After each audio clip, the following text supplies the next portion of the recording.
Sekar Indah, yang mana orangnya, tolong boleh nggak dikasih saya jadi host? Kasih saya hostnya bisa nggak? Ini yang pegang Poltekkes Kemenkes Aceh ini siapa?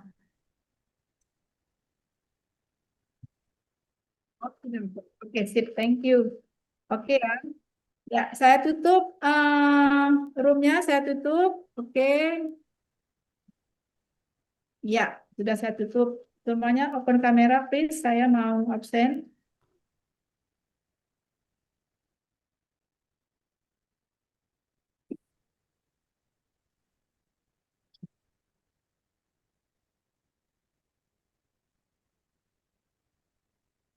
Ya, baik. Terima kasih. Kita mulai untuk hari ini, ya.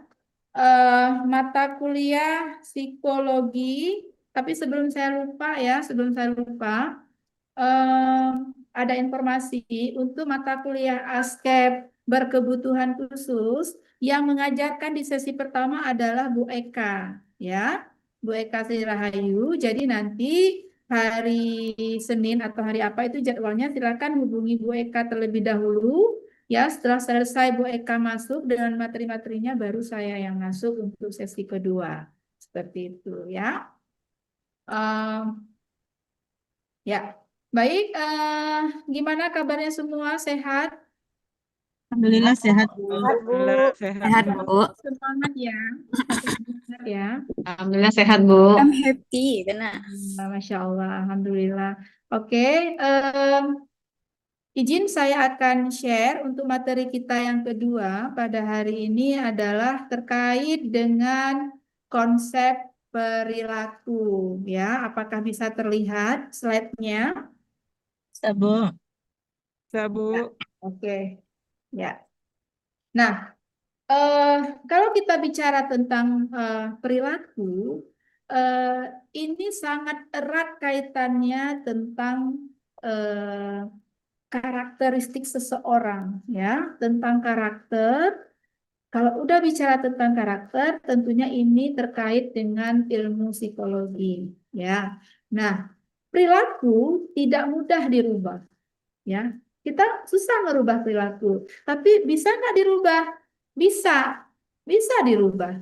Namun itu butuh proses, butuh waktu, ya, dan butuh strategi-strategi yang harus kita apa namanya, harus kita komitmenkan gitu ya, supaya perilaku ini bisa muncul. Nah, saya bisa bilang, saya katakan di sini banyak sekali program-program dari pemerintah yang upayanya itu dilakukan untuk bisa menurunkan angka karies misalnya. Ya, ada tuh goalsnya pemerintah yang bilang tahun 2030 paling enggak satu orang itu punya hanya satu karies gitu. Ya, dan itu goals itu selalu setiap sekian tahun itu ada. Namun kondisi yang sebenarnya, kenapa di masyarakat itu masalahnya masih cukup tinggi gitu.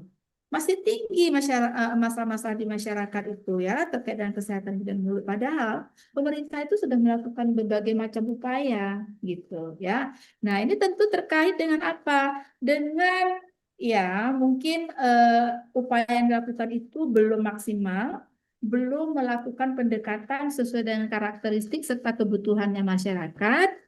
Kemudian juga ada faktor-faktor yang mempengaruhi seperti apa namanya, ekonomi, ya, akses, kemudian pendidikan, pekerjaan dan lain-lain. Jadi banyak hal-hal yang mempengaruhi kenapa perilaku ini tidak dapat, perilaku yang positif itu tidak kita dapatkan dari masyarakat gitu, sehingga masalahnya masih kita temukan cukup tinggi terkait dengan kesehatan gigi dan mulut, ya.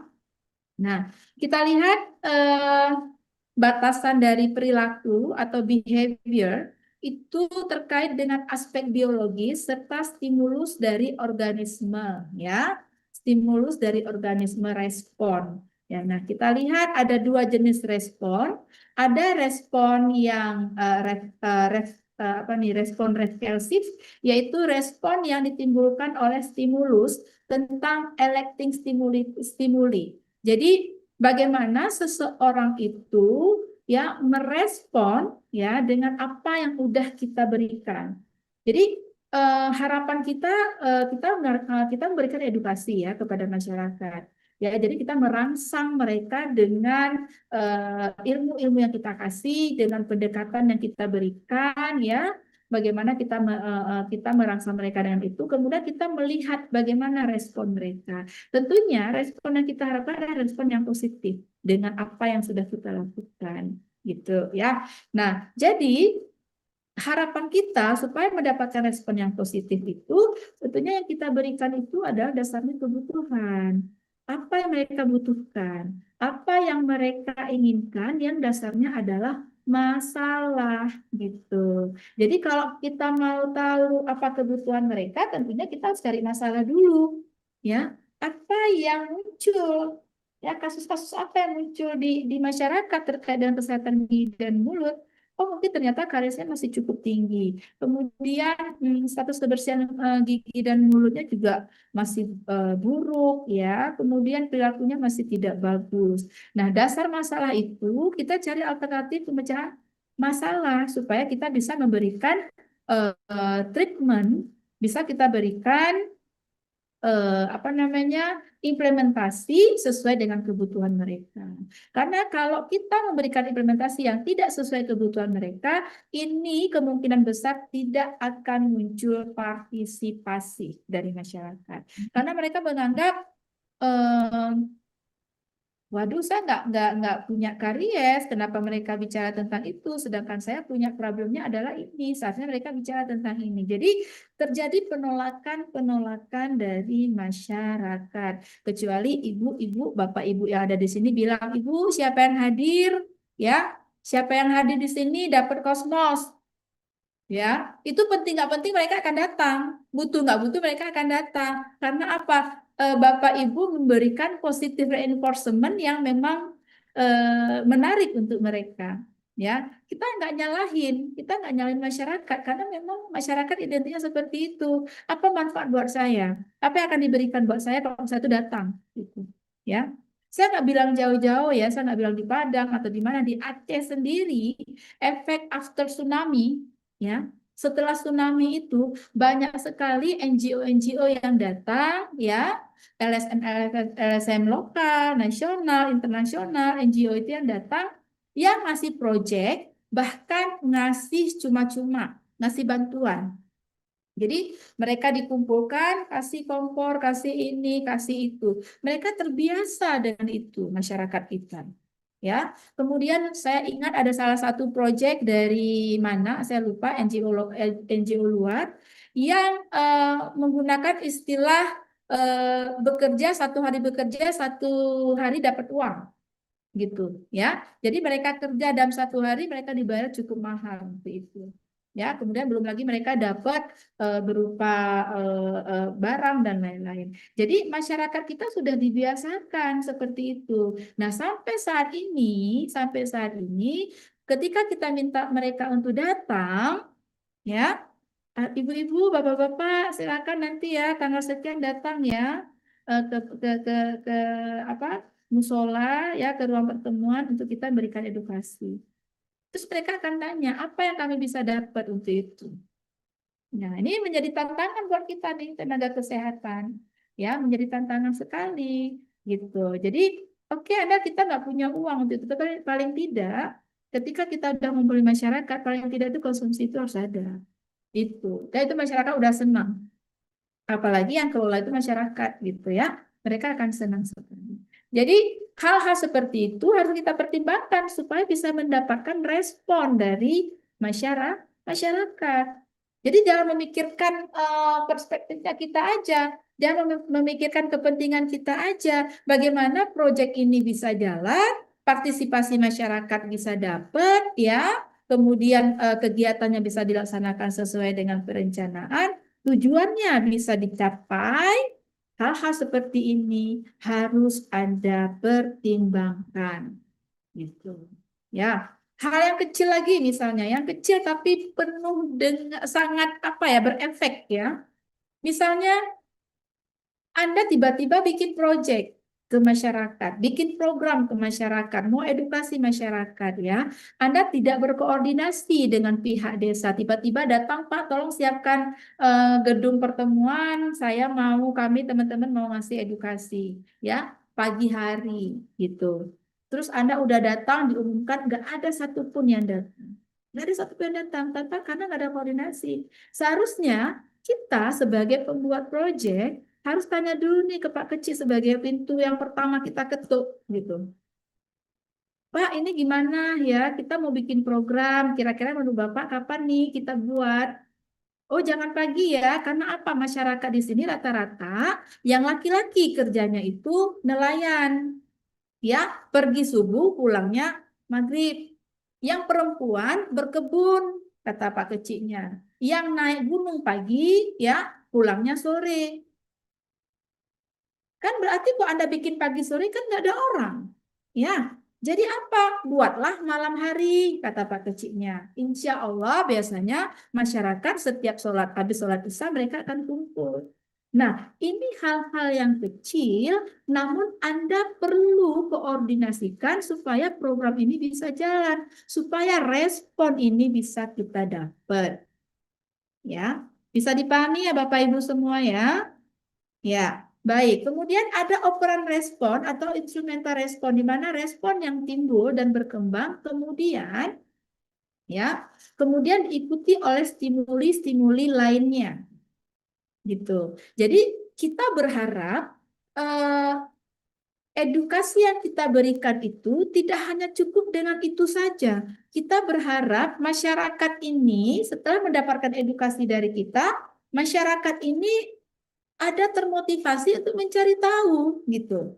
Mencari tahu lebih lanjut ya tentang yang kita bahas gitu. Cari tahunya mana? Ada keinginan mereka untuk nyari tahu atau bertanya atau sekarang dunia di genggaman ya, HP sudah ada, Android itu semua orang saya rasa sudah punya gitu ya. Jadi saya bisa bilang dunia itu ada di genggaman. Mereka akan cari tahu, oh ternyata membersihkan gigi itu 3 kali sehari itu cukup penting. Nah, kalau saya tidak membersihkan, apa yang terjadi ya? Mereka termotivasi untuk mencari tahu lebih lanjut terkait apa yang kita sampaikan. Nah, ini yang kita harapkan dari masyarakat. Ya, ada keinginan-keinginan mereka untuk mengembangkan diri mereka baik secara pengetahuan maupun skill mereka.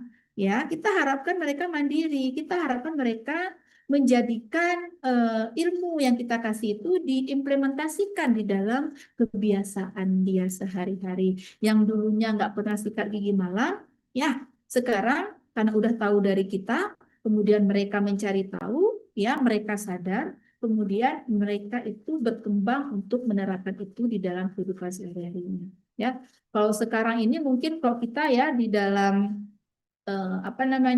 di dalam keilmuan kita udah belajar sekian tahun ya, kita sudah tahu bahwasanya sikat gigi itu tuh harus ya malam hari gitu ya, paling harus di malam hari. Atau ibaratnya menjadikan kebiasaan, kayaknya kalau nggak sikat gigi nggak bisa tidur, ya kan? Ya enggak? Kita berharapkan masyarakat seperti itu. Aduh, nggak sebelum sikat gigi nggak bisa tidur, harus sikat gigi dulu. Ya, nggak kalau nggak belum sholat isya kayaknya nggak bisa tidur. Kok pun tidur rebah-rebahan, tidur ayam kok kata orang ya. Kayaknya nggak nyenyak kalau belum sholat gitu. Ya, nggak nyenyak kalau belum sikat gigi. Ini yang kita mau dari masyarakat. Jadi sudah ada ketergantungan dari stimuli yang kita berikan kepada mereka terkait pemeliharaan kesehatan gigi dan mulut, ya. Nah, kemudian ada teori nih terkait dengan perilaku, ya, yang dikelompokkan itu ada covert behavior, yaitu perilaku tertutup, oke? Dan perilaku terbuka, overt behavior, ya. Nah, yang tertutup itu seperti apa? Apabila respon terhadap stimulus masih belum dapat dapat kita amati. Nah, sekarang saya tanya nih sama Bapak Ibu semua, ya. Pengetahuan seseorang bisa nggak kita amati? Bisa nggak pengetahuan seseorang itu kita observasi? Hanya kita lihat aja. Bisa tidak untuk pengetahuan? Tidak, Bu. Tidak bisa, ya. Karena itu masih tertutup. Tapi bukan berarti kita tidak bisa tahu. Kita bisa tahu bagaimana pengetahuannya, tapi tidak dengan cara mengamati, ya. Dengan cara apa? Dengan cara memberikan pertanyaan-pertanyaan, mereka menjawab pertanyaan tersebut, gitu. Ya, jadi tidak bisa kita amati. Yang bisa kita amati itu yang mana nih, Bapak Ibu semua? Misalnya, Dek, ambil sikat gigi, tolong sikat gigi ya. Kita amati, benar nggak dia menyikat gigi? Gitu kan? Ya, benar nggak mereka menyikat gigi? Ada list observasinya, cek, oke. Bagian depan udah benar, bagian belakang nggak benar, bagian samping nggak benar, ini nggak benar. Sehingga Anda bisa menyimpulkan. Gitu. Jadi ada beberapa hal yang bisa kita amati, ada beberapa hal yang kita tidak bisa amati. Nah, ini penjelasan lebih mendetil ya. Nah, jadi untuk stimulus yang kita berikan kepada seseorang akan menimbulkan dua respon. Respon tertutup dengan respon terbuka, ya. Nah, respon tertutup itu maksudnya adalah pengetahuan dan sikap. Jadi, di dalam perilaku itu ada 3 domain, Bapak Ibu semua. Ya, ada 3 domain. Ada pengetahuan, ada sikap, ada tindakan atau praktik. Kalau tindakan dan praktik itu sudah masuk respon terbuka. Ya, ada respon terbuka. Nah, ini dia. Gitu ya. Jadi 3 domain di dalam perilaku, pengetahuan sikap di tertutup responnya, ya, kita nggak bisa amati bagaimana pengetahuan mereka terhadap sesuatu. Kita nggak bisa amati bagaimana sikap mereka terhadap sesuatu. Tapi bukan berarti kita tidak bisa tahu. Kita bisa lakukan, tapi dengan wawancara. Kita nanya-nanya, bukan dengan kita amati. Yang bisa kita amati yang mana? Yang respon terbuka, yaitu praktik atau tindakan. Gitu ya. Nah, bukan respon terbuka bukan berarti juga hanya semata-mata diamati saja.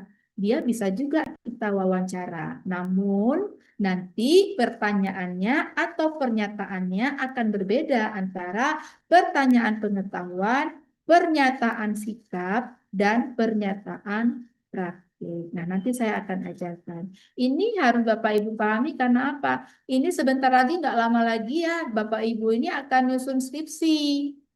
Pasti nanti kan selalu berkenaan dengan pengetahuan sikap tindakan.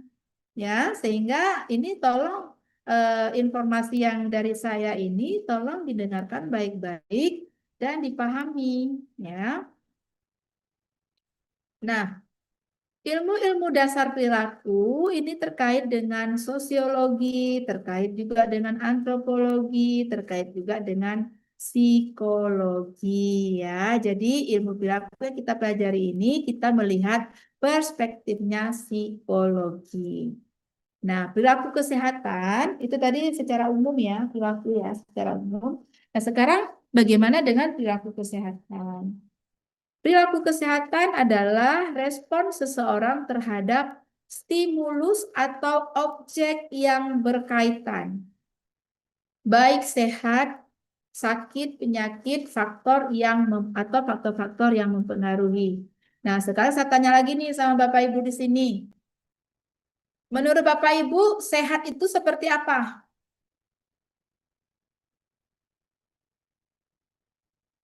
Ibu Febri, silahkan. Menurut Ibu Febri, sehat itu apa ya? Febri Yolanda Putri. Ya, Bu, izin menjawab, Bu. Menurut saya, sehat itu merupakan sehat pikiran, fisik, mental, dan perilaku seseorang. Oke, bagus. Terima kasih. Ya, Bu, makasih. Ibu Marmina, kira-kira menurut Ibu sehat sehat itu apa, Bu? Jangan sama lagi ya.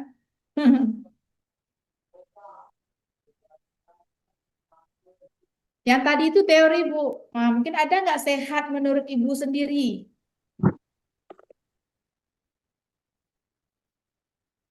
Sama tadi Bu seperti jawabannya Bu, pikirannya Sama Bu. ya? Oke, nah Ibu Tiara Sama Pratiwi, Bu. silakan Bu, yang udah raise hand. Kalau menurut izin menjawab Bu, kalau menurut Tiara sehat itu masih bisa beraktivitas dan sanggup dalam melakukan hal-hal yang eh, Hal-hal yang akan dilakukan ya. Jadi dia mampu untuk beraktivitas dengan baik. Seperti itu ya. Oke, ada lagi yang mau menyampaikan? Ini bapak-bapaknya di mana, Bapak? Yang bapak-bapaknya Pak Taski Ilham. Gimana Pak? Menurut Bapak sehatnya apa Pak? Mungkin sehat saya adalah ketika istri nggak cerewetin saya. Ya, gitu ya Pak. Ya, izin Bu menjawab Bu. Sehat itu menurut saya sehat secara individu dan secara lingkungan, kemudian secara fisik maupun mental Bu. Menurut saya sih Bu. Oke, baik Pak. Terima kasih atas jawabannya. Nah, ini ada Ibu Tari Yulia Malia. Silakan. Ini saya ah, senang nih, soalnya Tari ini setiap hari bisa berinteraksi dengan kita-kita di sini. Ya, silakan. Baik, Bu, izin menjawab, Bu. Sehat dalam perilaku itu adalah merupakan semua tindakan yang dilakukan oleh seseorang itu untuk menjaga, meningkatkan kesehatan dirinya. Ini mencakup seperti kegiatan baik yang terlihat seperti kebiasaan olahraga, makan, maupun kegiatan yang tidak terlihat seperti berpikir secara positif. Jadi perilaku sehat itu yaitu tindakan seseorang untuk melakukan atau meningkatkan kualitas hidup dengan baik, Bu. Oke, bagus sekali jawabannya. Eh, artinya di sini apa? Perspektif sehat atau persepsi sehat setiap orang itu akan berbeda-beda ya. Mungkin kalau saya ditanya sehat saya apabila ya saya itu punya apa namanya ya eh, apa ya punya sesuatu yang bisa membuat saya itu bersemangat gitu ya. Ada hal-hal yang mendorong saya untuk saya bersemangat sehingga apa? Karena apa? Terkadang sakit itu kan muncul dari pola pikir kita, ya. Pola pikir itu sangat mempengaruhi respon tubuh kita. Jadi saya mau pola pikir saya ini sehat dulu gitu. Ya, dengan yang tadi bilang pikir yang positif gitu, pikir yang positif. Apa biasanya kalau kata-kata dokter di sana itu orang sakit itu gara-gara adalah pola pikir. Jadi pikir selalu yang positif. Jadi kalau tetangga beli kulkas 4 pintu gitu ya. Jadi ibu jangan pikir yang negatif. Ya udah itu rezekinya dia. Nanti saya mau berdoa, saya kerja keras supaya saya bisa dapat 5 pintu atau 10 pintu gitu kulkasnya gitu ya. Jadi pikiran yang positif itu akan membuat fisik kita positif gitu. Dan ini juga ada seseorang yang bilang sehat itu apabila saya punya duit banyak, saya bisa shopping. Itu juga sehat gitu ya. Saya nggak bisa nyalahin karena apa? Setiap orang punya perspektif sendiri terkait sehat. Contoh tadi seperti saya bilang sama Bapak tadi, sehat Bapak apa Pak? Ya, nggak dicerewetin istri. Nah, itu juga sehat buat mereka gitu. Itu wajar. Saya juga terkadang pulang kerja, tiba-tiba saya dicuekin suami saya. Nah, itu buat saya stres karena saya bingung salah saya apa gitu.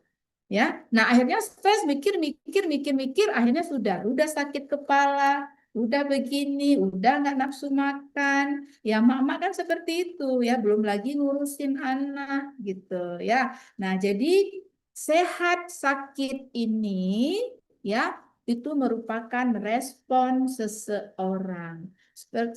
perspektif seseorang berdasarkan stimuli atau objek yang dihadapinya, seperti itu ya. Kalau yang tadi katanya sehat jasmani rohani itu teoritis sekali ya, teori itu teoritis ya. Tapi kenyataannya memang sehat sakit itu tergantung dari pola pikir seseorang yang didapat dari stimuli ya, dari stimulus tertentu.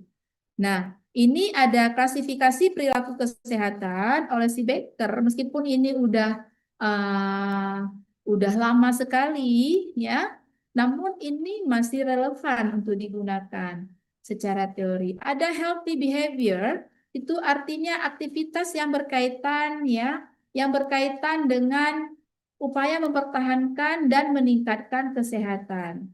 Ada illness behavior, aktivitas seseorang atau keluarganya yang sakit atau terkena masalah kesehatan untuk mengatasinya. Ada the sick role behavior, ini merupakan orang sakit punya peran, hak, dan kewajiban. Nah, jadi di sini healthy behavior ini, jadi ini orang-orang yang belum punya terjadi masalah kesehatan, supaya nggak ngalamin masalah kesehatan, saya harus buat apa? Gitu. Oke, saya olahraga, saya kurangi atur pola makan saya, gitu ya. Nah, apalagi untuk usia-usia yang udah 30-an itu tuh memang harus atur pola makan ya, supaya tidak terjadi banyak sekarang kejadian autoimun ya, gara-gara pola makan, gara-gara pola pikir gitu ya. Kayak suami saya ya, kalau udah mikir kuliahnya kok nggak selesai-selesai, itu udah gatal-gatal badannya ya. Ditelepon sama kaprodinya, ayo koordinasi meeting, udah gatal-gatal badannya. Saya nggak nyalahin, saya nggak akan marah-marah gitu, saya nggak akan bilang aduh ayolah kendalikan stresmu, nggak bisa. Kenapa ya? Karena saya pernah berada di posisi tersebut sebagai mahasiswa dan saya tidak bisa mengendalikan itu. Paling saya bisa lebih baik ya, bisa lebih baik apabila ada disupport dari keluarga kita, dari suami. Misalnya kayak saya dulu kalau udah pulang nangis-nangis, itu udah ayo kita jalan dulu, ayo kita nonton dulu, ayo begini begitu. Jadi itu support ya, support dari keluarga itu cukup penting. Nah, ini jadi kembali ke sini, healthy behavior ini adalah seseorang yang belum mengalami masalah tapi dia melakukan upaya-upaya supaya pencegahan ya, supaya tidak terjadi masalah dan kesehatannya itu lebih baik. Kemudian kalau illness ini lebih ke